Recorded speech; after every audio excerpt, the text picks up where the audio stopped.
जैन साथियों, देखिए practice set number 8वां है। 8वां प्रैक्टिस सेट हम इस सीरीज में करेंगे। सीरीज का 8वां प्रैक्टिस सेट हमारा ये पहला क्वेश्चन। इसमें पैराग्राफ दिया हुआ है। इसमें डिमांड है, ये विरत जो है, और ये गोल जो है, ये बिंदी जो है, ये प्रोडक्शन है। यानी कि डिमांड है और ये उत्पादन है, और ये संख्या दी हुई है। इसका जब हमने अध्ययन कर लिया तो सवाल में पूछा कि न्यूनतम उत्पादन सर्वाधिक मांग का कितना प्रतिशत है। तो न्यूनतम उत्पादन कौन सा होगा? उत्पादन है ये वाला जो बिंदु है, ये न्यूनतम उत्पादन है 1450 रुपये का। ये सबसे नीचे है तो 1450 रुपये का सबसे न्यूनतम उत्पादन हो जाएगा। प्रोडक्शन है तो वो तो है 1450 रुपये का। और अनुपात किसके साथ पूछा है? इसका प्रतिशत पूछा, अनुपात नहीं पूछा, इसका प्रतिशत पूछा है। इसमें और दिया हुआ है सर्वाधिक मांग का कितना प्रतिशत। सर्वाधिक मांग ये है, मांग ये है तो सर्वाधिक मांग है यहाँ पर, ये 5000 रुपये की सर्वाधिक मांग है। तो इसका कितना प्रतिशत है ये पूछा सवाल में। गुणा 100 आ जाएगा, यहाँ पर 2 सिफर कट जाएंगे, 1 सुपर कट जाएगा, तो यह आ जाएगा 5 दूनी 10 और 5 9 45, यानी कि 29% है। 29% ऑप्शन नंबर सी ठीक हो जाएगा इसका। इसी का अगला सवाल है, मांग से अधिक उत्पादन और उत्पादन से अधिक मांग वाली कंपनियों के बीच अनुपात क्या है। इसका क्या मतलब है? इसका ये मतलब है कि मांग से अधिक उत्पादन, मांग क्या है? मांग है ये वाली, ये जो चौगुटा है, इससे अधिक उत्पादन, यानी कि हमें इसमें ये छांटना है कि मांग से अधिक उत्पादन, यानी कि ये जो गोल वाला है तो ये कितनी जगह इससे ऊपर है। यानी कि नीचे जो है कम संख्या, ऊपर बड़ी संख्या है, तो गोल वाला जो है ऊपर कितनी जगह है? एक तो यहाँ पर है, और यहाँ पर है, यहाँ पर है, यहाँ पर, यानी कि 4 जगह है। ये जो है 4 जगह है यहाँ पर। तो मांग से अधिक का जो उत्पादन है वो 4 जगह पर है, यानी कि 2 नंबर पर, 3 पर, इसके अलावा ये 5 और 6, ये 4 नंबर पर है, ये 4 नंबर है इसके। 4 जगह पर जो है मांग से अधिक उत्पादन है। उसके अलावा उत्पादन से अधिक मांग बचा हुआ 2, 4 और 1 पर जो है उत्पादन से अधिक मांग है।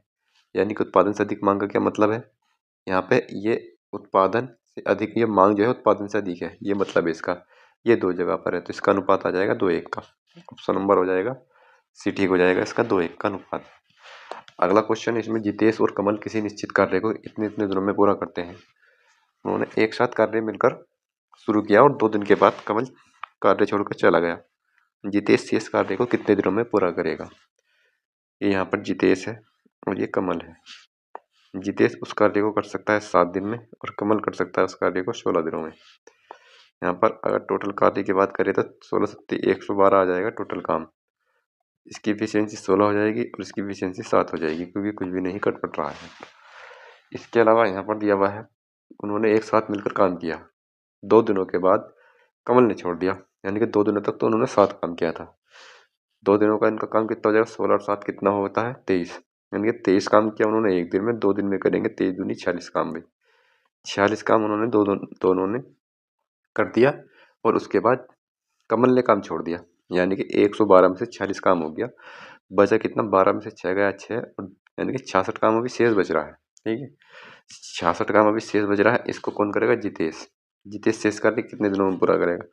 जितेश की एफिशिएंसी है 16 यहाँ पर, तो जितेश जो करेगा 66 काम को 16 की एफिशिएंसी से करेगा, अपनी 16 की एफिशिएंसी से करेगा बटे 16।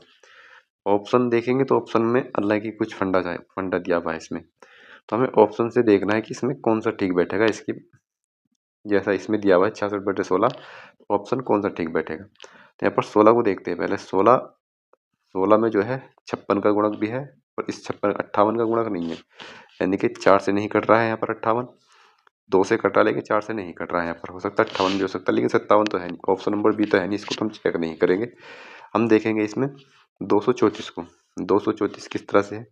ये 56 है और ये 16 है। 16 सत्ते 112 होता है, 56 दूनी 112 होता है। तो हम ये देख सकते हैं कि 16 सत्ते, यानी कि दोनों को 7 से गुणा कर दें, ऊपर नीचे दोनों को 7 से गुणा कर दें, तो ये आ जाएगा 7 छंग 42 और 7 छंग 42, 42 है तो 44 आ जाएगा, यानी कि 42 और 4 46 आ जाएगा। ठीक है, यहाँ पर 462 आ जाएगा ऊपर, 462 नीचे आ जाएगा 16 सत्ते 112 यहाँ पर। ठीक है, अब यहाँ पर देखेंगे इसको अगर हम आधा कर दें यहाँ से, 2 दूनी 4, 2 6 6 और 2 एकम 2 बटे आ जाएगा 56 यहाँ पर। ठीक है, हमने 56 लेकर किया है, 56 मान करके, तो इसका मतलब 58 होगा नहीं। इन दोनों में से ये ऑप्शन आ गया यहाँ पर, ये ऑप्शन नंबर डी ठीक हो जाएगा 231/56। 231/56 इसका आंसर हो जाएगा। यहाँ पर कर लेंगे इस तरह से इसको। अगला क्वेश्चन है यहाँ पर चक्रवृद्धि ब्याज वार्षिक रूप से चक्रवृद्धि कहने वाला है, यानी वार्षिक रूप से चक्रवृद्धि होता है तो 2 वर्षों में स्वयं का 2.89 गुना हो जाता है। यानी कोई धनराशि पी है और ये कितने वर्षों में, 2 वर्षों में, 2 साल में कितनी गुनी हो जा रही है, 2.89 हो जा रही है अपनी कितनी गुना हो जाती है, 2 साल में कितनी गुना हो रही है, 2 पॉइंट ई से पी कट जाएगा तो कितनी गुनी होगी, 2.89/1 इतनी हो रही है, यानी कि 1 से इतना गुना हो जाती है ये 2 साल में। ठीक है, तो यहाँ पर इसको जब हम देखेंगे तो 289/100 भी कर सकते हैं इसको हम, पॉइंट हटाएंगे नीचे 2 सी पर बढ़ा देंगे यहाँ पर, ये 2 साल का आ गया। इसको हम इस तरह से भी लिख सकते हैं 17/10 का वर्ग, इस तरह से भी लिख सकते हैं क्योंकि 17 का वर्ग है 289। अब यहाँ पर देखेंगे ये 2 साल का है, 1 साल के लिए करना होता है, 1 साल का आ जाएगा 17/10, क्योंकि 1 साल का चक्रवृद्धि ब्याज साधारण ब्याज बराबर होता है। चक्रवृद्धि ब्याज हम इस तरह से निकाल नहीं सकते, साधारण ब्याज निकालना आसान होगा यहाँ से, तो 1 साल पर लेकर आते हैं, इसलिए हम इसको, तो 7 रुपये का ब्याज है 10 रुपये पर, गुणा आ जाएगा 100, क्योंकि 10 रुपये का ब्याज था, 7 रुपये का ब्याज था, 10 रुपये पर 17 रुपये बन गए थे यहाँ पर, तो 70% हो जाएगा यहाँ पर। तो ये राशि की जो दर है वो 70% है, ऑप्शन नंबर ए ठीक हो जाएगा यहाँ से। अगला क्वेश्चन है पांचवा, एक आदमी ने एक किताब और एक पेन 25,000 में खरीदे, वह किताब को 13% के लाभ पर और पेन को 17% के लाभ पर बेचता है। ठीक है, एक आदमी ने बुक खरीदी और एक पेन खरीदा। बुक को कितने में खरीदा उसने खरीदा था दोनों को 25,000 रुपये में, किताब को बेच देता है 13% के लाभ पर, ये बुक को बेच देता है 13% के लाभ पर और प्लस इसको बेच देता है पेन को 17% के लाभ पर, 17% के लाभ पर बेच देता है। तो यहाँ पे दिया हुआ है, अब आगे बात दी हुई, जब इतने पे बेच देता है तो उसने कुछ रुपए में बेचा होगा यहाँ पर, तो हम मान लेते हैं उसने यहाँ पर उसको x रुपये में बेचा है इनको, 13% के और 17% के लाभ पर। 25,000 में तो खरीद के लेकर आया था, 13% के लाभ पर किताब को बेच दिया और पेन को बेच दिया 17% के लाभ पर, अपने x रुपये में बेच दिया। यहाँ पर आगे बोला है कि अगर वह किताब को 17% के लाभ पर, अगर वो किताब को 17% के लाभ पर बेचता और पेन को बेचता हो 13% के लाभ पर, तब उसे क्या होता, 80 रुपये ज़्यादा मिलते हैं, यानी कि अभी यहाँ 100 रुपये मिल रहे थे, अब इसको 80 रुपये ज़्यादा मिलते हैं, इसको यहाँ पर 80 रुपये ज़्यादा मिलते हैं।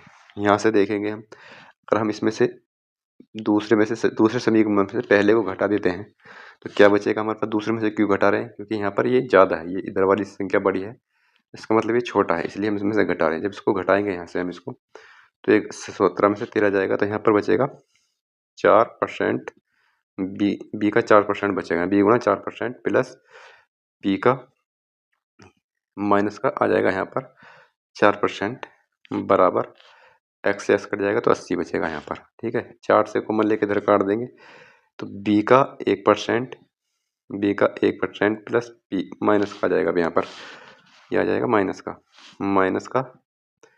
बी का 1% और बराबर ये आ जाएगा 4 दूनी 8, 20 आ जाएगा यहाँ पर। ठीक है, तो हम कह सकते हैं कि बी माइनस पी का मान जो है वो 2,000 रुपये है, ये कर सकते, परसेंटेज को हमने इधर पहुँचा दिया। ठीक है, इधर पहुँचा दिया, यानी कि बी माइनस पी का मान तो 2,000 रुपये है और यहाँ पे बी और पी इन दोनों को इसने खरीदा था, बी प्लस पी को कितने में, 25,000 रुपये में इसने खरीदा था। ठीक है, ये सवाल करने का तरीका है, क्योंकि इसमें कंडीशंस बननी है तो इसी तरह से करना पड़ेगा सवाल ये। ठीक है, अब क्या करेंगे, यहाँ से बी का और पी का मान निकालना बहुत आसान है, यानी कि यहाँ पर बी का मान आ जाएगा, पी से पी कट जाएगा, जब दोनों को जोड़ेंगे तो 2b हो जाएगा, 2b बराबर 27,000 हो जाएगा, यानी कि बी का मान जो आ जाएगा 27,000 का आधा हो जाएगा यहाँ पर 13,500 रुपये। 13,500 रुपये तो बी का मान आ गया, यानी कि बुक का मान, तो किताब का और पेन का मान ज्ञात करना है, तो 13,500 केवल एक ऑप्शन में है, ऑप्शन नंबर सी इसका ठीक हो जाएगा करेक्ट। ठीक है, यहाँ से लगा देंगे, लेकिन हम इसको पी का मान भी निकाल के देख लेंगे। पी का मान कितना हो जाएगा, 25,000 में से घटाएंगे 11,500 रुपये बचेगा, जो कि हमारा ये भी है इसमें, तो ऑप्शन नंबर सी ठीक हो जाएगा इसका। इस तरह से सवाल को करेंगे। अगला क्वेश्चन है यहाँ पर, एक खिलौना गाड़ी के आगे के पहिए का व्यास 25 मिलीमीटर है तथा पीछे के पहिए का व्यास 35 मिलीमीटर है। पहिया है, पहिए का व्यास है, यहाँ पे 2 पाई आर इसका व्यास होता है। ठीक है, पहिए का जो व्यास होता है वो 2πr होता है। ये बात हमें पता होनी चाहिए। यहाँ पर इनका व्यास दिया हुआ है। व्यास क्या होता है? व्यास होता है त्रिज्या का 2 गुना, तो त्रिज्या व्यास की आधी हो जाएगी।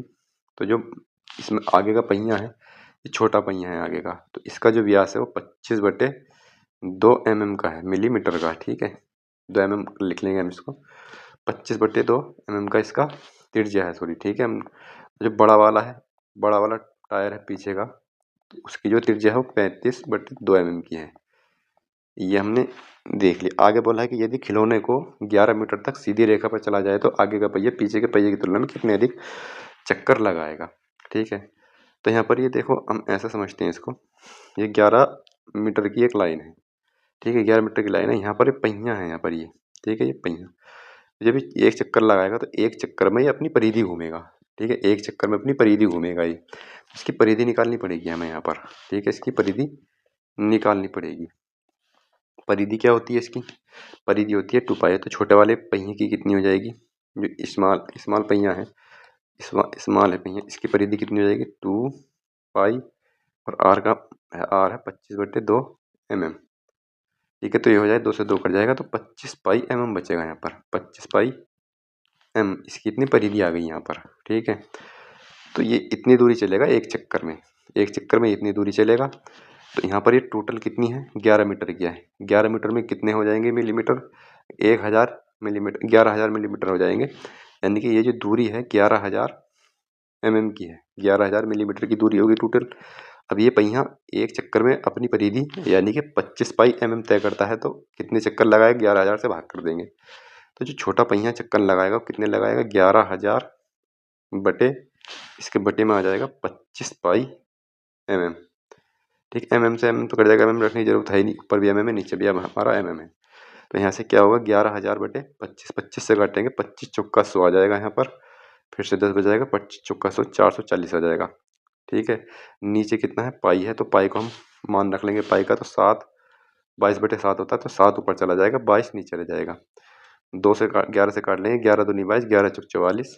ठीक है, 11 चौक 44, 2 दूनी 4, यानी कि 7 दूनी 14, 140 चक्कर लगाएगा। यानी कि छोटा वाला पहिया है, इतनी दूरी में 140 चक्कर लगाएगा। बड़े वाले पहिए की बात करते हैं। बड़ा वाला पहिया जो है, यानी कि लार्ज वाला पहिया जो है, इसकी जो परिधि है वो 35/2 mm की, त्रिज्या है 35/2 mm की। तो परिधि कितनी हो जाएगी इसकी? 2π। इसी तरह से निकालेंगे 35/2 mm, 2 से 2 कट जाएगा, तो 35 mm बचेगा। 35π mm इसकी त्रिज्या हो जाएगी बड़े वाले की, परिधि सॉरी। ठीक है, परिधि हो जाएगी, हमने परिधि निकाल ली। तो ये कितने चक्कर लगाएगा? ये लगाएगा 11,000 बटे, यहाँ से ये चक्कर लगाएगा 35π। ठीक है, इसी तरह से करेंगे इसको। 35 से यहाँ पर मान ही रख देते हैं हम, 11,000 बटे, ये आ जाएगा 35 गुणा 22, और ऊपर आ जाएगा 7। ये मैंने इसे रखा ताकि आसानी हो जाएगी काटने में। 7 पंजे 35 यहाँ पर आ जाएगा, और 11 दूनी 22 यहाँ पर आ जाएगा। 11 दूनी 22, 2 पंजे 10, एक सिफर खत्म हो जाएगा यहाँ पर। 2 पंजे 10, एक सिफर खत्म हुआ,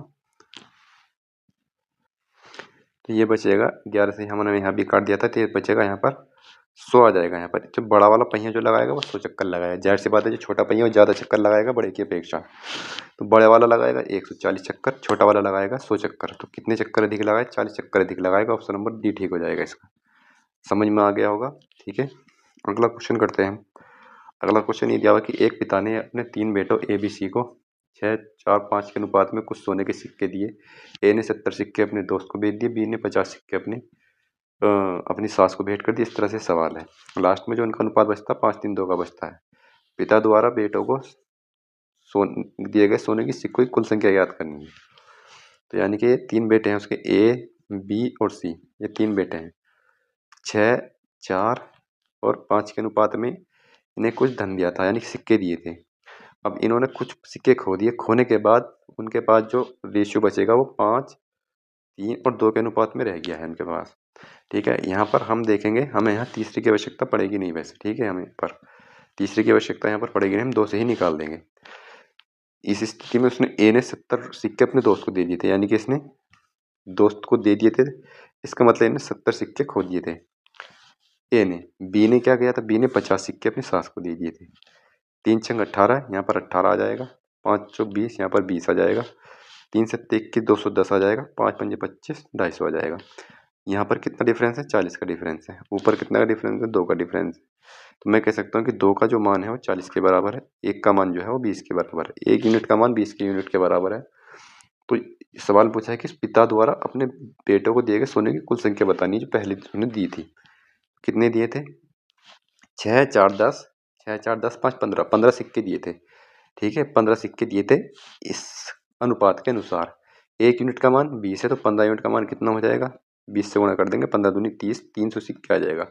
यहाँ पर जो आंसर आ जाएगा ऑप्शन नंबर सी आ जाएगा इसका, कि 300 सिक्के दिए थे पहले स्टार्टिंग में। तो इस तरह से इस सवाल को कर लेंगे। अगला क्वेश्चन देखते हैं। रेलगाड़ी ए स्टेशन एम से, ये यहाँ पर स्टेशन है एम, रेलगाड़ी ए है यहाँ पर, ये ए है, और एम से 7:35 पर, ये 7:35 पर चलती है सुबह की, और उसी दिन स्टेशन एम पर पहुंचती है। स्टेशन एन है और यहाँ पहुंच जाती है ये 2:35 पर। तो इसको कितना समय लगा?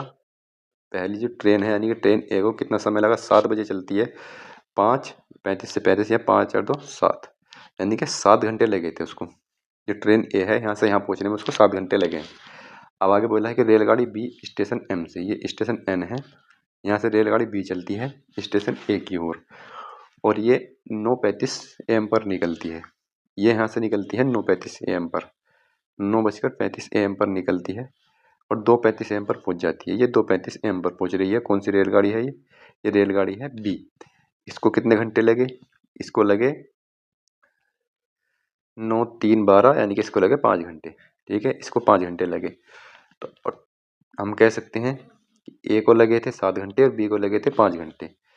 दूरी दोनों के लिए बराबर है। अगर दूरी दोनों के लिए बराबर है तो यहाँ पर टाइम का जो रेशियो आ जाएगा दोनों का, ए और बी का, तो वो आ जाएगा 7 का और 5 का। स्पीड का आ जाएगा 5 का और 7 का, अगर दोनों के लिए दूरी बराबर है तो।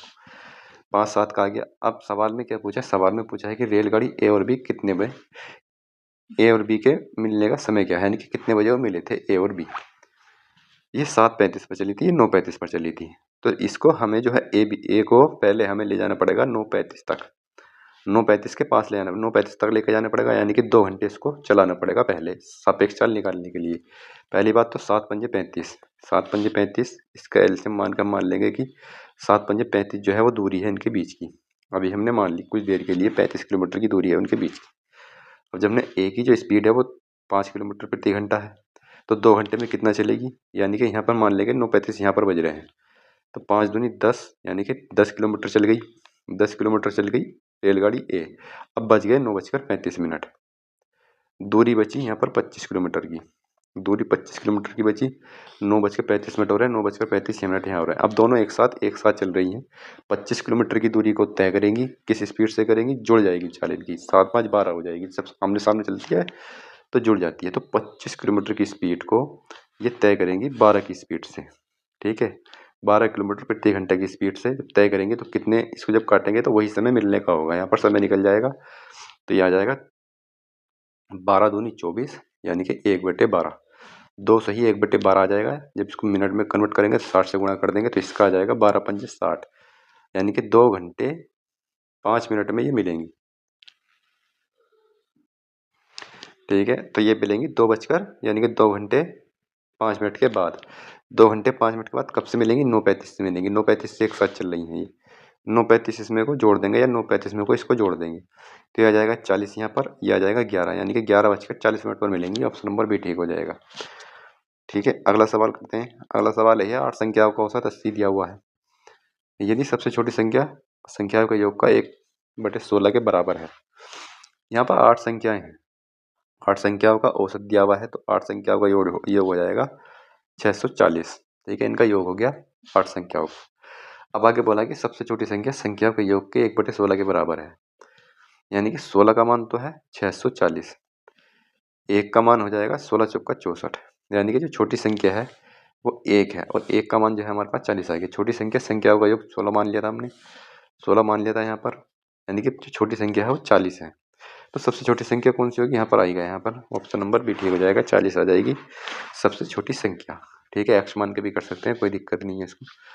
एक्स वाई जेड का औसत भार इतना है, ये एक्स है, ये वाई है और ये जेड है। इनका औसत भार कितना है, 50 है, तो टोटल हो जाएगा इनका 150। 3 है तो 3 से गुणा हो जाएगी। एक्स और वाई इनका जो औसत भार है तो वो 44.5 है, 44 दूनी 88 यानी कि 89 हो जाएगा। 53.5 है वाई और जेड का, वाई और जेड का 53.5 है, तो इसका हो जाएगा 53 दूनी 106, 107 हो जाएगा इनका। ठीक है, 107 हो जाएगा। अब सवाल में पूछा है कि एक्स वाई जेड के भार को पी क्यू आर, यानी कि इनका भार जो है पी क्यू आर है एक्स वाई जेड का, ये पी है, ये क्यू है और ये आर है, यानी कि एक्स वाई जेड को पी क्यू आर से रिलेट कर दिया गया है यहाँ पर। तो पी प्लस क्यू बटे आर का मान ज्ञात करना है। पी प्लस क्यू बटे आर का मान का मतलब है एक्स प्लस वाई बटे जेड का मान निकालना बस हमें यहाँ पर, यही इसका मतलब हुआ यहाँ पर, क्योंकि यहाँ पर इनको इंडिकेट कर रहा है P plus Q X Y, R का मतलब है जेड बटे जेड, यहाँ पर एक्स प्लस वाई बटे जेड का मान निकाल लेंगे, वही हमारा आंसर आ जाएगा। ठीक है, एक्स प्लस वाई बटे जेड, एक्स प्लस वाई का मान तो 89 है हमारे पास। ठीक है, एक्स प्लस वाई का तो है, हमें जेड का निकालना है। जेड का कैसे निकालेंगे, एक्स प्लस वाई को इसमें से घटा देंगे 150 में से, 150 में से जब इसको घटाएंगे तो क्या आएगा हमारे पास, ये आ जाएगा बट्टे में 1 आ जाएगा, यहाँ पर 14 में से 8 बचेगा 6 बटे, यानी कि 89 बटे यहाँ पर 61 बचेगा। यहाँ पर 61 से इसको काटेंगे, 61 इकन 61 आ जाएगा। 2 ऑप्शन है ऐसे, या तो सी है या डी है, और करेंगे पॉइंट लगाएंगे, कितना बचा यहाँ पर बचा 8 और ये बचा 28, पॉइंट लगा दिया, सी पर बढ़ा दिया। अब कितनी बार जाएगा ये, या तो 4 बार जाएगा या 5 बार, 5 बार देखते हैं, 5 एकम 5, 5 छक 30 ज़्यादा हो जाएगा, तो ऑप्शन नंबर डी ठीक हो जाएगा इसका, 4 बार जाएगा। ठीक है, ऑप्शन नंबर डी ठीक हो जाएगा। अगला क्वेश्चन है, शीतल जल में नाव की चाल 12 किलोमीटर प्रति घंटा है। इसको हम तुरंत D S U S B O W लिख लेते हैं, कुछ सोचना नहीं पड़ता हमें इसमें। नाव की चाल है, शीतल जल में नाव की चाल कौन सी है, ये है, ये कितनी है 12 किलोमीटर प्रति घंटा की है, ये 12 है, और इसमें दिया हुआ है कि धारा की चाल है 10, तो ये हो जाएगा 22 और ये हो जाएगा 2। ठीक है, अब आगे बोला है कि एक व्यक्ति 24.2 किलोमीटर की दूरी स्थित एक स्थान तक नाव चलाता है और प्रारंभ बिंदु पर वापस आ जाता है, तो उसके द्वारा लिया गया कुल समय बताना है, घंटे में कितना है।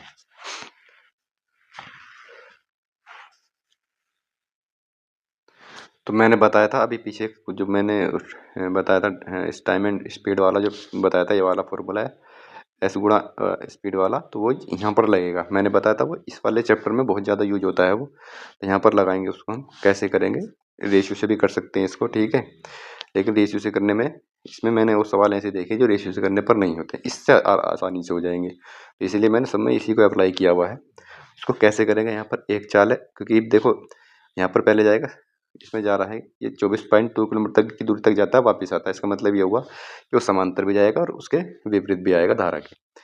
तो 22 की स्पीड से, 22 की स्पीड से भी जा रहा, 2 की स्पीड से वापस आ रहा। ठीक है, ये है, तो उसने 24.2 किलोमीटर की दूरी तय की है। ठीक है, तो 24.2 किलोमीटर की दूरी तय की है, 2 चाल है इसमें, 22 और गुणा 2, टोटल टाइम लगता है उसको, टोटल टाइम इसमें ज्ञात करना है। ठीक है, टोटल टाइम, तो यहाँ पर इसकी ये क्या हुआ 24 आएगा। यहाँ पर मैंने बताया था जब टोटल टाइम लगता है तो जुड़ता है नीचे, तो टोटल टाइम यहाँ पर आ जाएगा बराबर, दूरी कितनी है 24.2 है, बस इसको सोल्व करना है, आंसर आ जाएगा यहाँ से टोटल टाइम। इतना कुछ लंबा इसमें करने की कुछ आवश्यकता है नहीं, इसको काट लेंगे यहाँ से, 11 से आसानी से कट जाएगा ये, 11 दूनी 22 आ जाएगा यहाँ पर, 11 दूनी 22 को काटेंगे, 11 दूनी 22, 2.2 आ जाएगा यहाँ से, 2 दूनी 4 आ जाएगा, 4 छक 24 आ जाएगा, 6 से इसको गुणा कर देंगे, 6 दूनी 12 और 6 दूनी 12 13, 13.6 किलोमीटर की, 6 दूनी 12 ही 6 दूनी 12 होता है ना, तो यहाँ पर ये 2 आएगा यहाँ पर।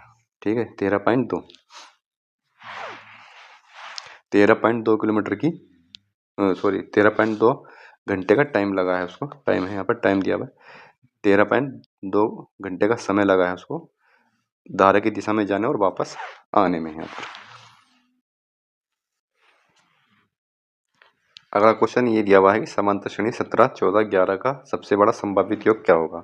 तो सबसे बड़ा संभावित योग क्या होगा, ये उल्टी चल रही है सीरीज, 17 है, 14 है और 11 है, तो संभावित इसमें माइनस भी आएगा, माइनस का टर्म भी आएगा, तो यहाँ पर कितना डिफरेंस है, माइनस का 3 का।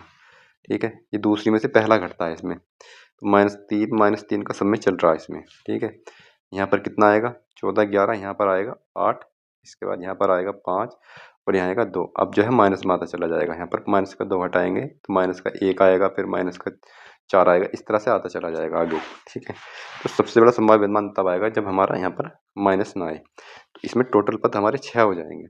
सबसे बड़ा संभावित पद यही होगा कि माइनस का पद ना आए, तो टोटल पद 6 हो जाएंगे इसमें। तो n का मान हो जाएगा यहाँ पर, n का मान हमारा यहाँ पर 6 आ गया है, n का मान 6 आ गया है, a का मान 17 है और d का मान यहाँ पर माइनस का 3 है। तो इसका योग ज्ञात कर लेंगे। योग ज्ञात करने के लिए क्या करेंगे, Sn बराबर n/2, इसका फॉर्मूला होता है 2a प्लस n माइनस 1 और d, इसका फॉर्मूला होता है समांतर श्रेणी का योग ज्ञात करने का। तो हमें 6 पदों का योग ज्ञात करना है, तो n की जगह 6 रखेंगे, इसके अलावा 2 गुणा 17 हो जाएगा और प्लस n का मान आ जाएगा यहाँ पर 5 आ जाएगा, इसका 1 घट के, और d का मान माइनस का 3 है। ठीक है, इसको सॉल्व करेंगे, 3 आ जाएगा, 17 दूनी 34 है और माइनस का 5 दिया 15 है। 34 में से 15 जाएगा, कितना बचेगा यहाँ पर, तो यहाँ पर बचेगा 17 बचेगा, 14 में से 5 जाएगा 19 बचेगा। ठीक है, यहाँ पर 17 नहीं 19 बचे, 14 में से 5 जाएगा 9 बचेगा, फिर 1 बचेगा, यहाँ पर 19 या 57 हो जाएगा, गुणा 3 भी है तो 19 या 57 हो जाएगा। सबसे बड़ा जो संभावित योग है वो 57 होगा, ऑप्शन नंबर सी ठीक हो जाएगा। अगला क्वेश्चन, यदि 21-20 वस्तुओं का क्रय मूल्य इतना है तो बस ये बताना है। अगर 21-20 वस्तुओं का सीपी जो है कितना है 1696 एसपी के बराबर है, ये इसमें दिया हुआ है। अब क्या करेंगे, इसमें से इसका रेशियो लेंगे, रेशियो लेने की आवश्यकता है नहीं यहाँ पर। ठीक है, कोई आवश्यकता नहीं है रेशियो लेने की, तुरंत ऐसे ही कर लेंगे डायरेक्ट। सीपी का मान कितना है इसमें, सीपी का मान है 1696, एसपी का मान कितना है, एसपी का मान है 2120, यहाँ पर ये अपोजिट होते हैं, एसपी का मान ये होगा, सीपी का मान ये होगा। ठीक है, अब यहाँ पर क्या हुआ, इसको लाभ हो रहा है यहाँ पर। ठीक है, तो लाभ हो रहा है, कितने रुपए का लाभ हो रहा है, यहाँ पर इसको घटा लेंगे, इसमें 4 बचेगा, यहाँ से 10 में से 6 जाएगा 4 बचेगा, 11 में से 9 जाएगा 2 बचेगा, यहाँ पर 4 बचे, यानी 424 रुपये का लाभ हो रहा है। 424 रुपये का लाभ हो रहा है, किस पर हो रहा है 424 का लाभ रुपये, सीबी पर, यानी कि 1696 पर, और गुणा आ जाएगा यहाँ पर 100। तो कितनी बार जा सकता है यहाँ से, 4 चौक 16, 4 दूनी 8, या 4 बार जा रहा है यहाँ से। ठीक है, 4 बार जा रहा है यहाँ पर, इससे इसको काटेंगे 4 बार और 4 से 100 की भाग करेंगे तो 25 आएगा, 25% इसका आंसर आ जाएगा, ऑप्शन नंबर डी ठीक हो जाएगा। अब इसका हम रेशियो लेते हैं, रेशियो लेके फिर करते हैं इसको, वही इतना समय लगता है, रेशियो लेने की आवश्यकता है नहीं। अगला सवाल है ये वाला, यहाँ पर इसमें ये दिया हुआ है को विभाजित करते समय परिणाम में कितने सार्थक अंक दर्शाए जा सकते हैं, ये इस तरह से दिया हुआ है 0 0 4 5 6, इसको भाग करना है 0.12 से। मुझे से बात में सार्थक अंक की बात कर दी है, सार्थक अंक की बात कर दी तो जितने भी जीरो सबको भूल जाओ इसमें, कुल मिला के 456 बचा है यहाँ पर, 456 के 12 से भाग कर दो बस। अगर सार्थक अंक की बात की गई है, 12 से इसको भाग करो, कितना आएगा 12 12 36, 12 36 आ जाएगा। यहाँ पर पॉइंट टू देखने उसको ही मत देखो कहाँ पॉइंट लगाना, कुछ नहीं, इसमें सार्थक अंक की बात पूछी गई है केवल। 12 36 आ जाएगा, 9 बचेगा और 12 96। ठीक है, 38 बार जा रहा है यहाँ से, ये कुछ पॉइंट भी होंगे, जब इसको पूरा करेंगे तो कुछ पॉइंट भी यहाँ पर होंगे। ठीक है, तो हमारे सार्थक अंक होंगे वो केवल 2 होंगे, ऑप्शन नंबर डी ठीक हो जाएगा इसका। यहाँ सिर्फ ये बात की गई थी सार्थक अंकों की, 0.00 कुछ 38 इस तरह से इसका आंसर आ जाएगा, उसको भाग करेंगे। हमें यहाँ पर सिर्फ सार्थक अंक बताने हैं, वो हम यहीं से भी ज्ञात कर सकते हैं, पॉइंट लगा करने घटाने लगाने में समय व्यतीत नहीं करना है। अगला क्वेश्चन है 20 और 40 के बीच सभी अभाज्य संख्याओं का औसत कितना है। 20 और 40 के बीच की अभाज्य संख्याओं का औसत बताना कितना होगा। इसके बीच में कौन कौन सी संख्याएं होंगी जो अभाज्य होंगी, 21 नहीं होगी, 22 नहीं होगी, 23 है एक, तो 24 नहीं होगी, 25 26 27 28 29, एक 29 आ जाएगी, 30 31 आ जाएगी, 32 33 34 35 36 37 आ जाएगी। ये 4 संख्याएं हैं केवल, जो 4 संख्याएं ऐसी हैं जो अभाज्य संख्याएं हैं इसके बीच में। इसको जोड़ेंगे 9 3 12, 1 13 7 20 का सिफर आ जाएगा, हासिल लगे 2, 3 3 6 6 4 10 10 2 12, 120 आ जाएगा, और नीचे है 4 4 या 12 30 आ जाएगा इसका औसत, ऑप्शन नंबर सी ठीक हो जाएगा। अगला सवाल है, किसी कस्बे की वर्तमान जनसंख्या 14,680 है, यदि 2 क्रमिक वर्षों में इतनी इतनी बढ़ जाती है तो तीसरे वर्ष में इतनी घट जाती है, तीसरे वर्ष के अंत में कस्बे की जनसंख्या बतानी है। पहले वर्ष में तो 25% बढ़ी, 25 चौका 100 यानी कि 4 थी 5 हो गई, दूसरे वर्ष में 70% बढ़ी यानी कि 10 से 17 हो गई। ठीक है, यही तो होगा 70% का मतलब, इससे काटेंगे तो 10 से 17 हो गई। उसके बाद में तीसरे वर्ष में घट जाती 20 पंजे 100 फिर रह गई 4, 5 में से 1 घट के 4 रह जाएगी। 4 पंजे 20 हो जाएगा 200। यहाँ पर 200 नहीं करेंगे, यहाँ पर हम थोड़ा सा और छोटा कर सकते हैं क्योंकि यहाँ मुझे दिख रहा है ये 5 से ये वाला 5 कट जाएगा और ये 4 से 4 भी कट जाएगा यहाँ पर ये। तो यहाँ पर जो रेशियो आएगा वो 10 का और 17 का आएगा, यानी कि 3 साल के उतार चढ़ाव में 10 से 17 हो गई थी, 10 थी 17 हो गई थी। पहले कितनी थी? 14,680 थी। 10 का मान दिया हुआ है कितना? 14,680। 1 का मान दिया हुआ है 1468। हमें किसका निकालना है? 17 का। तीसरे वर्ष के अंत में 17 का यहाँ पर, ठीक है। 17 से इसकी गुणा करेंगे, 17 अट्ठे 136 होता है, ठीक है। 17 अट्ठे 136 होगा तो लास्ट में किसके है? 6, इसके है केवल इसके 24,956 हो जाएगा जब इसकी गुणा करेंगे पूरे की, ठीक है। अगला क्वेश्चन देखते हैं। अगला क्वेश्चन ये दिया हुआ है, दो संख्याओं का महत्तम समापवर्तक HCF और लघुत्तम समापवर्तक इतना इतना है। तो पहली संख्या 1 है, HCF गुणा LCM बराबर क्या होता है? पहली संख्या और गुणा दूसरी संख्या, ये होता है LCF। LCM कितना हो जाएगा? 2 गुणा 492 बराबर पहली 82 है तो दूसरी हमें ज्ञात करनी है। इसको काटेंगे 2 से, बचेगा 41। 492 को 41 से भाग करेंगे, 41 का 41 बचेगा 8, 41 दूनी 82। ऑप्शन नंबर हो जाएगा सी, ठीक है। बहुत आसान क्वेश्चन है। अगला क्वेश्चन ये है, सुरेश एक दुकान की दैनिक बिक्री के पैटर्न का अध्ययन करता है। उसे पता चलता है कि सोमवार की बिक्री, यहाँ पर सोमवार की बिक्री सोमवार की दी हुई है, सोमवार की बिक्री रविवार की बिक्री की तुलना में 10% कम है। रविवार इससे पहले आएगा, ठीक है। तो सोमवार की बिक्री जो है रविवार की तुलना में 10% है। रविवार की मान लेंगे 130, सोमवार की हो जाएगी 90, ठीक है। ये बात समझ में आ गई। आगे बोला कि मंगलवार को बिक्री में सोमवार की बिक्री की तुलना में 10% की वृद्धि हुई। मंगलवार को वृद्धि हो गई, मंगलवार को वृद्धि होगी सोमवार की तुलना में 10% की। अब यहाँ पे मंगलवार को जो वृद्धि हो गई 10% की, 90 थी 10% की वृद्धि होगी तो 99 हो गई। ये हो गई 99 मंगलवार को इसकी बिक्री। अब क्या आगे बोला है, यदि मंगलवार की बिक्री, मंगलवार की जो बिक्री 1485 थी, यानी कि 99 का मान जो है 1485 है यहाँ पर। तो बोला है कि रविवार की बिक्री, रविवार की बिक्री 100 है तो 100 का मान ज्ञात करना है। 99 यूनिट का मान 1485 है तो 100 का मान कितना होगा? 100 का मान हो जाएगा बटे यहाँ पर आ जाएगा 99, ये आ जाएगा 99। इससे 11 से काट देंगे, 11 कम 11, 11 कम 11 बचेगा, बचेंगे 38, 11 33, 11 पंजे 55, 9 बचेगा, 9 से काटेंगे 9 कम 9, 9 पंजे 45, यानी कि 1500 हो जाएगा इसका आंसर। 1500 आंसर हो जाएगा, ऑप्शन नंबर डी ठीक हो जाएगा। अगला क्वेश्चन है, 30 किमी चलने में एक्स वाई की तुलना में 3 घंटे अधिक समय लेता है। 30 किलोमीटर की दूरी है, ठीक है। 30 किलोमीटर की यहाँ पर दूरी है। इसमें क्या है? ये एक्स है और ये वाई है, ये एक्स है और ये वाई है। ये जो है इससे इस दूरी को तय करने में 3 घंटे अधिक लेता है वाई से। आगे बोला यदि एक्स अपनी चाल को 2 गुना कर देता है, ठीक है। पहले एक्स की चाल 1 थी, अब वो 2 गुना कर देता है अपनी चाल को, ठीक है। इस चाल है यहाँ पर, तो वह वाई से 2 घंटे कम लेता है, ठीक है। वाई से 2 घंटे कम लेता है तो इसका टाइम कितना हो जाएगा? टाइम इसका रिवर्स हो जाएगा, 2:1 का अनुपात हो जाएगा, ठीक है। यहाँ पर कितना समय कम ले रहा? 1 का, लेकिन ले रहा था ये वाई से, ठीक है। यहाँ पर 1 का समय कम ले रहा है लेकिन ये वाई से ले रहा था, लेकिन यहाँ पर अपना ही समय कम लग रहा है। हम क्या करेंगे, ऐसे 1 समय कम ले रहा है यहाँ पर, तो यहाँ इसका डिफरेंस देख लेंगे कितना है। पहले कितना अधिक, ये 3 घंटे अधिक ले रहा था, यहाँ 2 घंटे कम ले रहा है, तो इनका डिफरेंस 5 आएगा, क्योंकि ये प्लस का है ये माइनस का है, ठीक है। तो यहाँ पर 1 का मान जो आएगा वो 5 आ जाएगा। 1 का मान 5 आ गया तो 5 दूनी 10, यानी कि पहले 10 घंटे ले रहा था वो, और अब ले रहा 5 घंटे। पहली लाइन में ये बात की गई थी कि जब स्टार्टिंग में ये 30 किमी चलने के लिए एक्स वाई की तुलना में 3 घंटे अधिक लेता है। एक्स जो है वाई, एक्स कितने घंटे लेता है? 10 घंटे स्टार्टिंग में, तो वाई को कितने घंटे लेने चाहिए? 7 घंटे लेने चाहिए, तभी तो 10 घंटे लेगा, 3 घंटे अधिक ले रहा था। तो वाई जो है 30 किलोमीटर की दूरी तय करने में 7 घंटे लेता है, तो 30/7 आ जाएगा चाल निकालने के लिए। वाई की चाल पूछी है, पर वाई की चाल पूछी है, ये आ जाएगा 30/7, 30/7 आ जाएगा। तो ये हो जाएगा y/30/7 आएगा, तो इसको लिखेंगे 7 या 21, 7 चौक 28, 4 सही 2/7 आ जाएगा। ऑप्शन नंबर भी ठीक हो जाएगा। इसकी चाल आ जाएगी किलोमीटर प्रति घंटा। अगले सवाल पे चलते हैं। अगला सवाल ये दिया हुआ है कि 2 पाइप है, एक टंकी को इतने मिनट में भर सकते हैं और तल पर एक पाइप लगा खाली करने वाला, और तीनों खोल दी जाए तो 42 मिनट में भर जाती है। कोई अन्य पाइप नहीं खुला होता, जो तल पर लगा हुआ है यानी कि खाली करने वाला पाइप कितने समय खाली कर देगा। सवाल बहुत ज़्यादा रिपीट हो गया है ये वाला, ठीक है। काफ़ी रिपीट हो गया, कई सारे उसमें सब्जेक्ट में छोड़ देते हैं सवाल। अगला सवाल ये है, 638 रुपये की धनराशि को 3 व्यक्तियों के बीच इतने बांटा जाता है तो बंटन के हिस्से में सबसे बड़े हिस्से के बीच का सबसे छोटे और बड़े के हिस्से के बीच का अंतर बताना है। सबसे छोटा ये है, सबसे बड़ा ये है, इनके बीच का अंतर है 12। हमें 12 का मान ज्ञात करना है।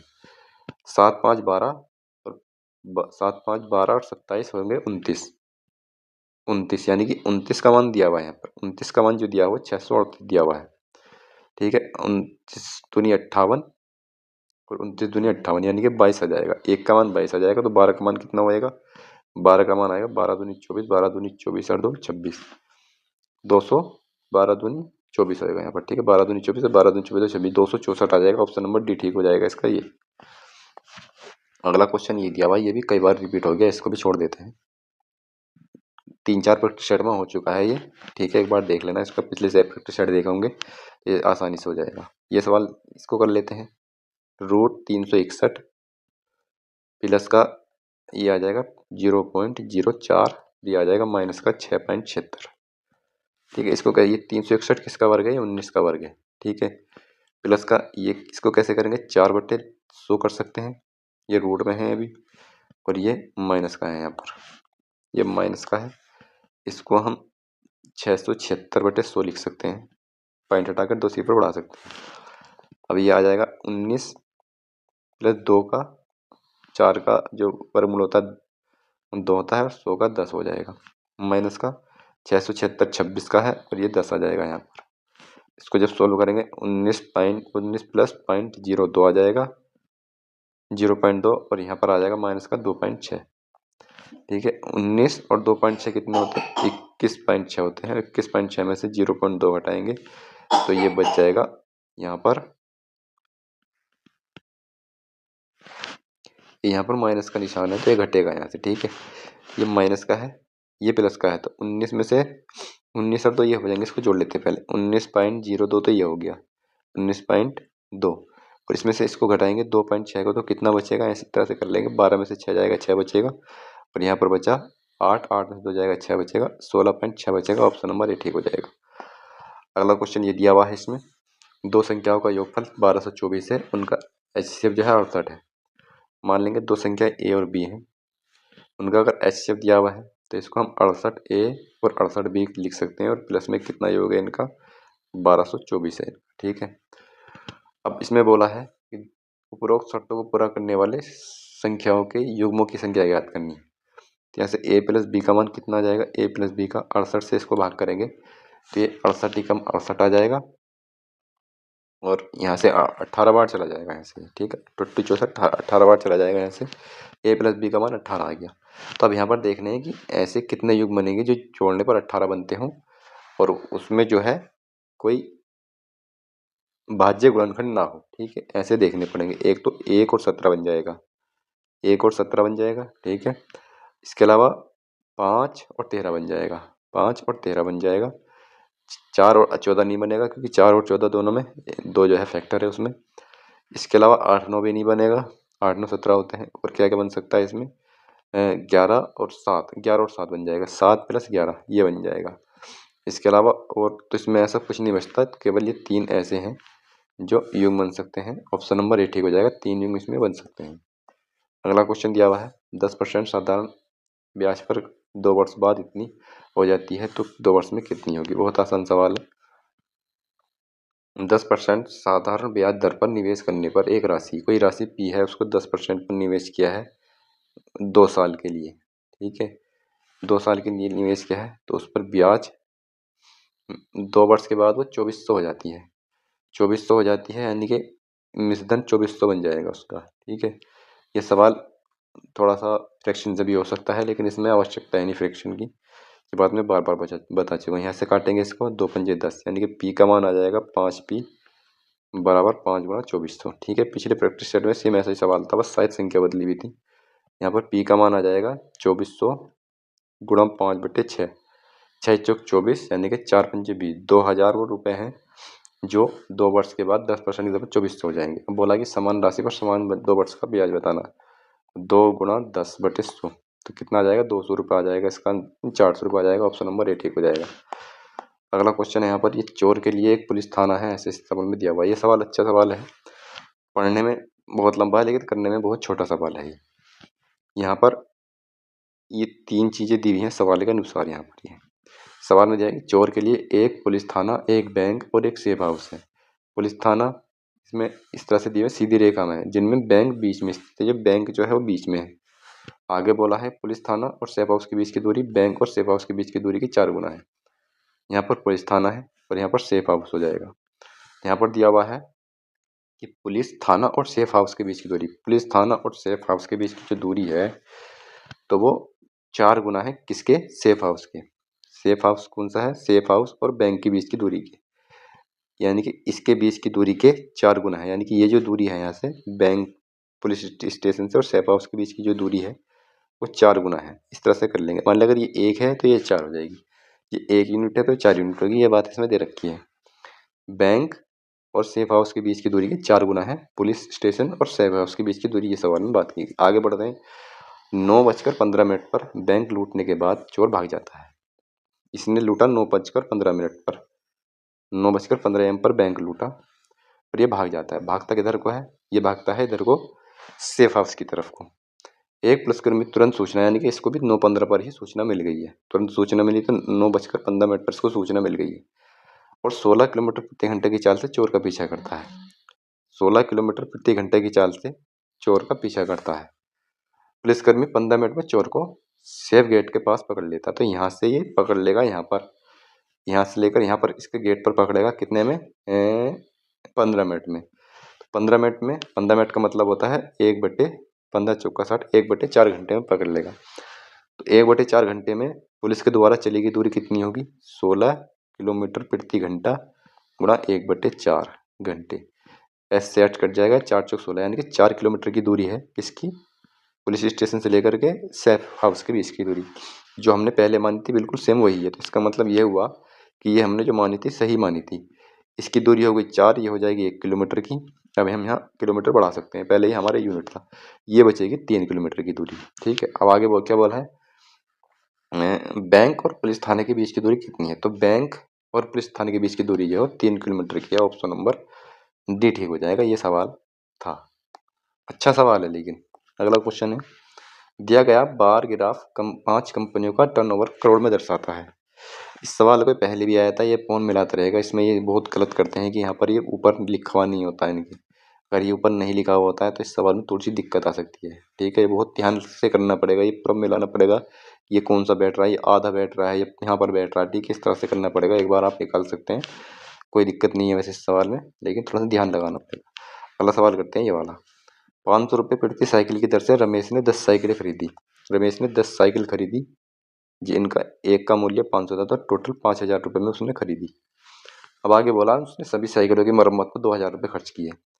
उसने 2,000 रुपये और खर्च किए सभी की मरम्मत पर, तो टोटल उसका सीपी जो हो गया यहाँ पर 7,000 रुपये हो गया। यानी कि जो उसका कॉस्ट बैठा वो 7,000 रुपये का बैठा। अब 10 साइकिलों में से 5 साइकिलों को उसने 750 रुपये के दाम पर बेच दिया। 5 साइकिलों को बेचा उसने 750 रुपये पर।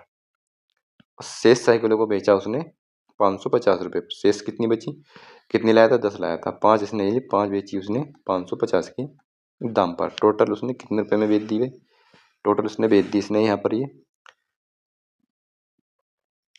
5 पंजे 25 और 5 सत्ते 35, 35 और 2 3750 में ये बेची। 5 पंजे 25 और 5 पंजे 25, 2 2750 में ये बेची। तो ये बेची इसने 00774 235 65 रुपये में बेच दी इसने ये। यानी कि इसका जो एसपी है वो 65 रुपये है और सीपी जो है 7,000। तो इसको लॉस हो गया यहाँ पर, इस बेचारे को लॉस हुआ 500 रुपये का। ठीक है, 500 रुपये का लॉस हो गया क्योंकि 7,000 रुपये में खरीद कर लाया था, 65 रुपये में उसने बेची, तो 500 रुपये का इसको लॉस हुआ। लॉस किस पर होगा, लॉस होगा सीपी पर। 7,000 से भाग करेंगे और गुणा कर देंगे 100 से, परसेंटेज निकाल लेंगे। 2 से काटेंगे, इसको कट जाएगा, ये भी कट जाएगा, ये बचेगा 50/7। यानी कि 7 सत्ते 49, 1/7। 7 सही 1/7% का लॉस हो गया। कौन सा ऑप्शन है, ऑप्शन नंबर डी ठीक हो जाएगा। मैं हानि भी दे रखा है। अगला सवाल देखते हैं, यह है यदि माता की वर्तमान आयु का 2 गुना।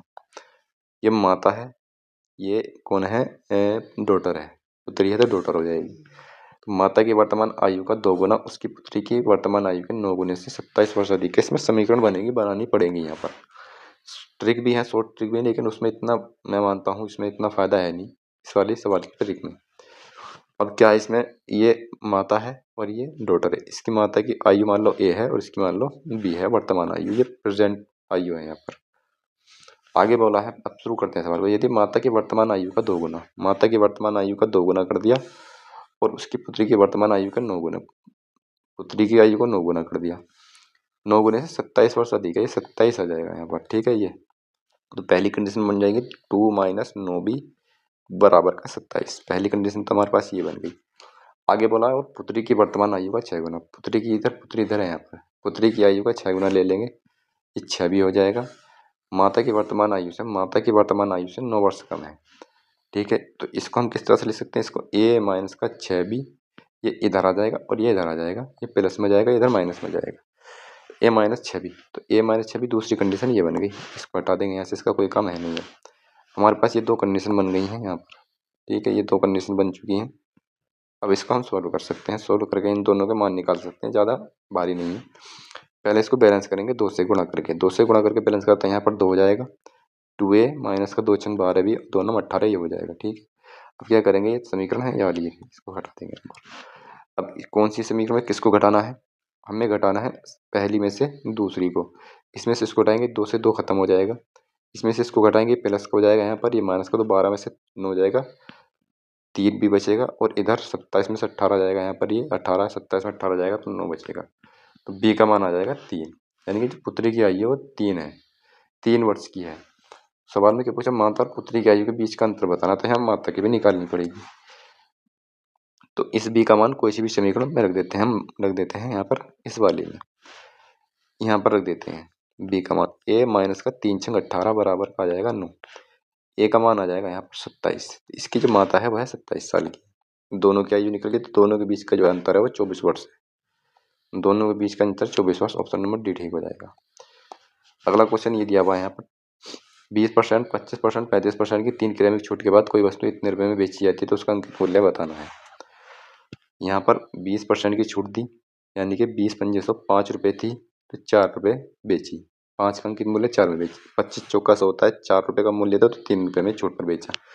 35% की फ्रैक्शन की होगी, 35 की होगी, 5 सत्ते 35, 5 दूनी 10, यानी कि 20 रुपये की चीज़ थी तो उसने बेची 13 रुपये की। ठीक है, ये तीनों चीज़ें हमारे पास आ गई। यहाँ पर इनका एक्चुअल रेशो निकाल लेंगे, तो यहाँ पर देखो एक 4 से 4 तो ये कट रहा है, यहाँ पर इसका तो कोई कम रहेगा नहीं, बाकी इसमें कुछ नहीं कट रहा, तो 5 दूनी 10 ये आ जाएगा 100, यहाँ पर 13 39 यहाँ पर आ जाएगा।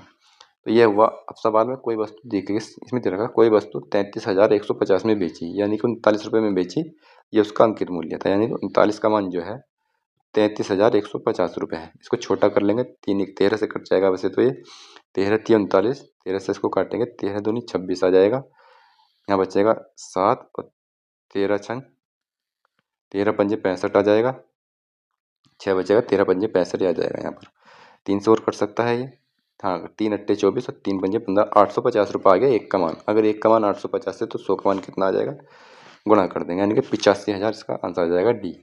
85,000 उसका अंकित मूल्य है। ठीक है, और भी बहुत तरीके करने के कर सकते हैं, हमको तो यही वाला तरीका पसंद है और इसी की मैं सलाह दूंगा। एक वर्ग का क्षेत्रफल 2304 है। ठीक है, एक वर्ग का क्षेत्रफल जो है 2304 रुपये है। यहाँ पर मान लेते हैं वर्ग की भुजा ए है, इसका क्षेत्रफल हो जाएगा ए स्क्वायर, और क्षेत्रफल कितना है 2304। 2304 किसका वर्ग है, ये 48 का वर्ग है, लेकिन जिसको नहीं पता कैसे निकालेंगे, यहाँ पर 2 बनाएंगे इसके। ठीक है, 2 बना लेंगे, यहाँ पर 2 जोड़े, तो जो पहला वाला जोड़ा है इसको देखेंगे किसके पूर्ण वर्ग के पास है ये, तो 4 चौक 16, 5 पंजे 25, तो ऊपर पहुंच जाएगा 5, तो 4 चौक 16, तो यहाँ पर 4 रखेंगे। यहाँ पर डिफरेंस कितने का है, 16 से 4 का, यानी कि 7 का डिफरेंस है, इससे अधिक है। ठीक है, यहाँ पर देखेंगे 0 4, तो 4 किसके वर्ग के लास्ट में आएगा, या तो ये 42 के होना चाहिए या 48 के, दो संख्या रख सकते हैं, या तो यहाँ पर 8 का होना चाहिए लास्ट में यूनिट, या फिर 2 का होना चाहिए। ठीक है, तभी यहाँ पर इसके वर्ग में 4 आएगा। ये 7 जो है 4 से बहुत बड़ा है, तो इसलिए यहाँ पर बड़ी संख्या आएगी, 48 रख देंगे। अगर 7 छोटा होता, 4 के आसपास होता, तो फिर ये 2 रख देते, 42 हो जाता है यहाँ पर। ठीक है, तो यहाँ पर 48 का वर्ग इस तरह से निकाल लेंगे। ए का मान आ गया यहाँ पर 48। ठीक है, आगे क्या बोला इसमें, इसका परिमाप एक समषटभुज के परिमाप के बराबर है। परिमाप कितना हो जाएगा, 4 × 48 हो जाएगा। इसका परिमाप होता है इसका 4a वर्ग का। तो ये परिमाप हो गया 4 × 48। अब इसका जो परिमाप है वो समषटभुज के परिमाप के बराबर है। तो समषटभुज का परिमाप क्या होगा, समषटभुज का परिमाप हो जाएगा 6a। ठीक है, 6a के बराबर है 4 × 48। इससे काटेंगे 6 48 8 चौक 32, यानी कि a का मान आ गया 32। ये a जो है ये वाला मैंने रखना था मुझे बड़ा है यहाँ पर। ठीक है, क्योंकि a मैंने इसका ले लिया था यहाँ पर वर्ग का, तो यहाँ पर आ जाएगा 6a। a का मान आ जाएगा यहाँ पर 32, यानी कि जो समषटभुज की जो भुजा है तो वो 32 मीटर की है। मीटर में दिया 32 सेंटीमीटर की है। ठीक है, 32 सेंटीमीटर की इसकी भुजा आ गई। बोला है समषटभुज का क्षेत्रफल। तो हमने देखा होगा यहाँ पर ये गड़बड़ हो गया है। तो हमने एक चीज देखी होगी, जो समबाहु त्रिभुज होता है उसका जो क्षेत्रफल होता है वो क्या होता है, √3a² 4 होता है।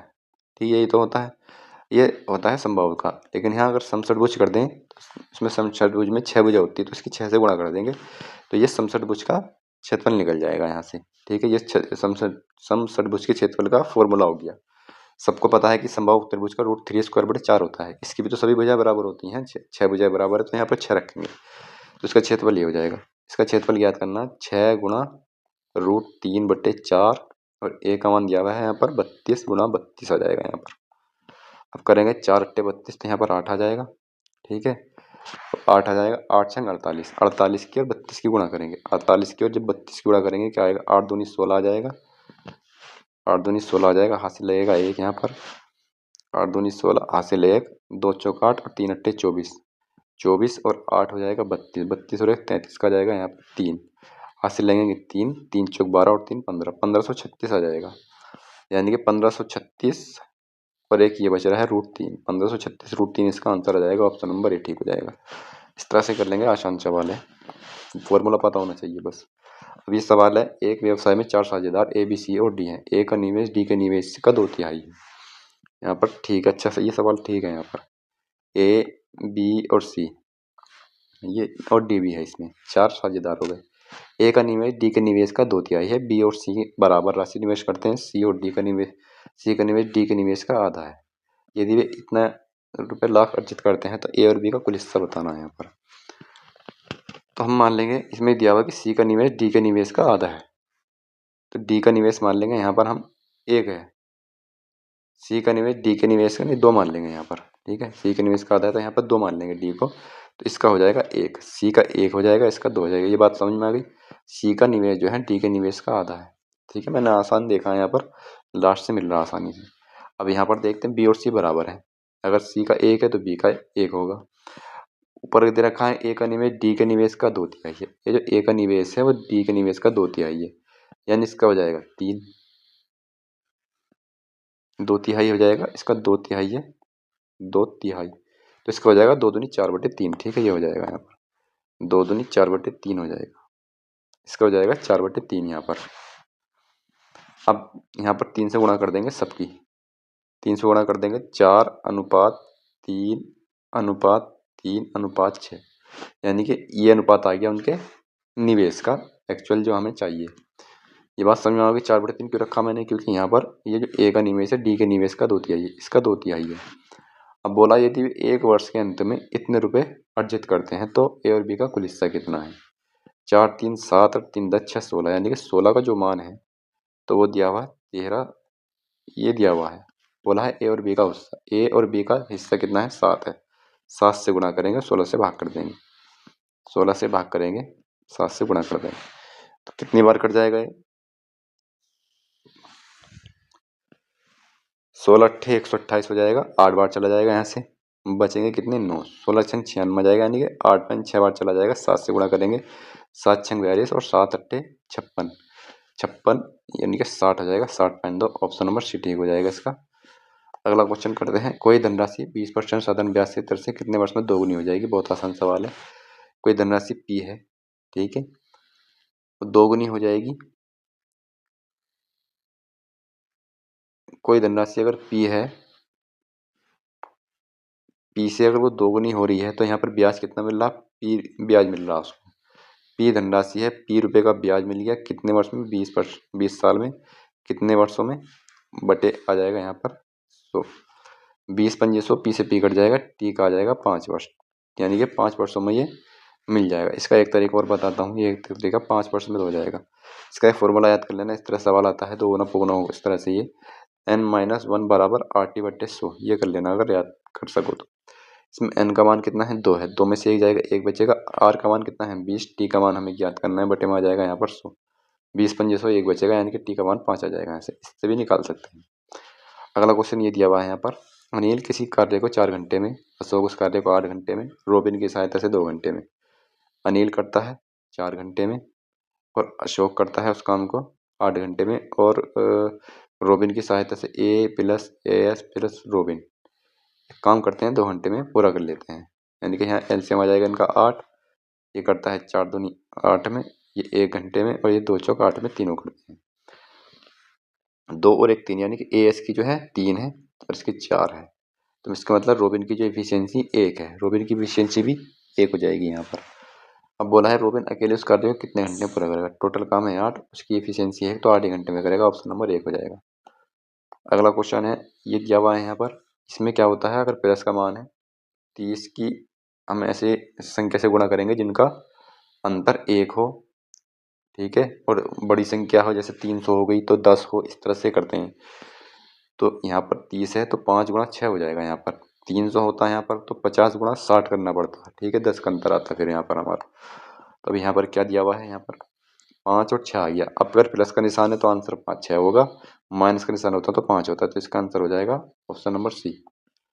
अगला क्वेश्चन ये दिया हुआ है, एक जार में चाशनी है, यानी कि ये एलिगेशन का सवाल है यहाँ पर, 35% चाशनी है, एक जार में चाशनी और पानी के मिश्रण में 35% चाशनी, इस मिश्रण के एक भाग को दूसरे भाग से प्रतिस्थापित कर दिया जाता है, ठीक है, दूसरे भाग से प्रतिस्थापित जिसमें 20% चाशनी है। अब इस नए मिश्रण में चाशनी का प्रतिशत, जो नए मिश्रण बनता फाइनल, उसमें 24% चाशनी होती है, किस रेशो में मिलाया गया था, तो किस में मिलाया गया था, 24 में से 20 जाएगा 4 बचेगा, और 35 में से 24 जाएगा तो यहाँ 9 बचेगा, तो 4-9 का अनुपात हो जाएगा। यहाँ पर ये गड़बड़ हो गया है, 35 में से ये जाएगा तो 11 बचेगा यहाँ पर, ठीक है, 11, 4 11 का हो जाएगा, ऑप्शन नंबर सी ठीक हो जाएगा इसका। अगला क्वेश्चन ये दिया हुआ है यहाँ पर, इसका बहुलक परास माध्य का ये सब ज्ञात करना है इसमें। तो सबसे पहले इस सवाल में हम क्या करते हैं, इसमें हम ये जो दिया हुआ है इसको आरोही क्रम में व्यवस्थित करते हैं। पहले पहले देख लेंगे, इसमें जब गिनेंगे इसको 1 2 3 4 5 6 7 8 9 10 11 12 13 14 15 16, कोई संख्या छूटनी नहीं चाहिए, छूट गई तो फिर सवाल गलत हो जाएगा। यहाँ से काटते चले जाएंगे, 1 को काटेंगे यहाँ से, यानी कि 3 1 है, 1 1 1, उसके बाद 2 देखते हैं, 1 यहाँ पर 2 है, केवल 1 ही 2 है यहाँ पर। इसके बाद इस तरह से लिखते चले जाएंगे, इसको 3 काट लेंगे, 1 2, ठीक है, 4 कितना है, 4 भी 1 है, 4 आ जाएगा यहाँ पर। 5 कितना है, 1, केवल 1 5 है। 6 कितना है, 1 2, 2 बार 6 है यहाँ पर। इसके बाद काटेंगे 7 को, 7 है 1 बार। 8 कितनी बार है यहाँ पर, 8 भी 1 बार है यहाँ पर। 9 कितनी बार है, 1 2 3 4, 4 बार 9 है, 9 9 9 9। अब गिनेंगे इसको, 1 2 3 4 5 6 7 8 9 10 11 12 13 14 15 16, यानी कि संख्या ठीक आ गई। अब इसमें हम परास क्या है, सबसे पहले परास की देखेंगे। परास क्या होता है, परास होता है अधिकतम संख्या और मिनिमम संख्या का अंतर। 9 में से 1 जाएगा, 8 बचेगा, परास तो आ गया यहाँ पर 8। अब करेंगे माध्यिका। माध्यिका कैसे ज्ञात करते हैं, माध्यिका ज्ञात करने के लिए हम क्या करते हैं, टोटल 16 पद है, 16 को 2 से भाग करो, 8 आ गया, तो 8वां पद और 9वां पद, उन दोनों का जो माध्य होगा वही माध्यिका होती है। 1 2 3 4 5 6 7 8, 8वां और 9वां, 5 से 11 का माध्य कितना होगा, 5.5 आ जाएगा, ठीक है, 5.5 आ जाएगा माध्य, ये माध्यिका निकल गई। इसके बाद दिया हुआ है बहुलक। बहुलक क्या है, जो सबसे अधिक बार आया हो, 1 भी 3 बार है यहाँ पर, और 9 यहाँ पर, 9 4 बार है यहाँ पर, यहाँ बहुलक हो जाएगा इसका 9, बहुलक आ जाएगा 9। इनका समांतर इनका माध्य निकालना, 8 9 17, 17 5 22.5 आ जाएगा। 22.5 को जब हम भाग करेंगे 3 से, 3 से 21 और 3 पंजे 15, यानी कि इसमें पूछा गया है, भिन्न में पूछा, इसको भिन्न में परिवर्तित करेंगे तो ये आ जाएगा ऐसे, इस तरह से, ये 75/10 बचेगा यहाँ से, ठीक है, 75/10। ये काटेंगे इसको 25 या 5 से काटेंगे, 5 दूनी 10, 5 पंजे 25 और 5 दूनी 10, यहाँ से काटेंगे, यहाँ पर ये 3 था यहाँ पर, ठीक है। इसको एक बार करते हैं, गड़बड़ हो गया। अब इसको काटते हैं, यहाँ से पॉइंट हटाएंगे, सी पर बढ़ा देंगे, इस तरह से काट लेंगे। इसको 5 से काटेंगे, 5 चौक 20, 5 पंजे 25 और 5 छंग 30। 3 से काटेंगे, 3 एकम 3, 3 पंजे 15 और 3 दूनी 6, 2 सत्ते 14, 7 से 1/2 आएगा इसका, ठीक है। ऑप्शन नंबर ए हो जाएगा। अगला क्वेश्चन है ये वाला 38वां। पाई चार्ट दिया हुआ है, सवाल में ये दिया हुआ है कि इसमें स्नातक स्तर की पढ़ाई के बाद विद्यार्थियों की प्रगति के आंकड़े हैं। एमफिल, पीएचडी, पीजी और ये अदर वाले हैं, एंटरप्रेन्योर है। किन दो को मिलाकर विद्यार्थियों की संख्या अन्य के समान है, यानी कि 48 है यहाँ पर अन्य। अन्य के इसका 48 के समान कौन सा होगा? पीएचडी और पीजी हो जाएगा। 39 और 9 48 होता है, तो पीजी और पीएचडी हो जाएगा। ऑप्शन नंबर 1 में ही है, ये इसका आंसर हो जाएगा। अगला क्वेश्चन है 39वां। इसमें पासा फेंका जाता है, एक पासे को 2 बार फेंका जाता है, तो आने वाली संख्या का योग 10 है। तो आने वाली संख्या का योग 10 कितनी बार हो सकता है? एक पासे के पर 6 अंक होते हैं, तो आने वाली संख्याओं का योग 10 इस तरह से होएगा। फिर 2 पासों को फेंका जाएगा तो दोनों पे 5-5 होना चाहिए, या एक पे 6 और एक पे 4 होना चाहिए, या एक पे 4 और दूसरे पे 6 होना चाहिए। और कोई इसमें ऐसा है नहीं कि योग 10 आ जाए। तो उसके टोटल जो परिणाम होंगे 3 होंगे, 3 परिणाम टोटल होंगे। सवाल में और पूछा है कि 5 के कम से कम एक बार आने की प्रायिकता, तो 5 कम से कम केवल एक में आएगा, एक ही बार में, तो 1/3 की प्रायिकता हो जाएगी। ऑप्शन नंबर ए ठीक हो जाएगा। 303 और 311 के बीच के भाज्य संख्याओं की संख्या बतानी है कितनी है? 303 है, 311। 303 भाज्य संख्या है, 3 से कट रही है। 304 भी, 305 भी, 306 भी, 307। 307 हो सकती है कि ना हो, ठीक है, अभी देखते हैं, हम बाद में चेक करेंगे। 308 भी भाज्य है, 309 भी, 310 भी, 311 को मिलाकर, दोनों मिला करके, तो ये 2 संख्याएं हो सकती हैं जो अभाज्य हो सकता है, इनमें से एक आध भाज्य भी। अब हम ऑप्शन की तरफ देखते हैं, ऑप्शन की तरफ देखते हैं तो यहाँ पर इसका मतलब 2 तो कम से कम होंगी, और 2 ही ऐसी संख्या हैं जो भाज्य, तो इसका मतलब दोनों अभाज्य संख्याएं हैं ये, ठीक है। दोनों अभाज्य संख्याएं हैं, तो मुझे निकालने की जरूरत नहीं है, मेरा यही आंसर ठीक हो जाएगा 100%। तो इसका मतलब ये 40 सवाल पूरे हो चुके हैं।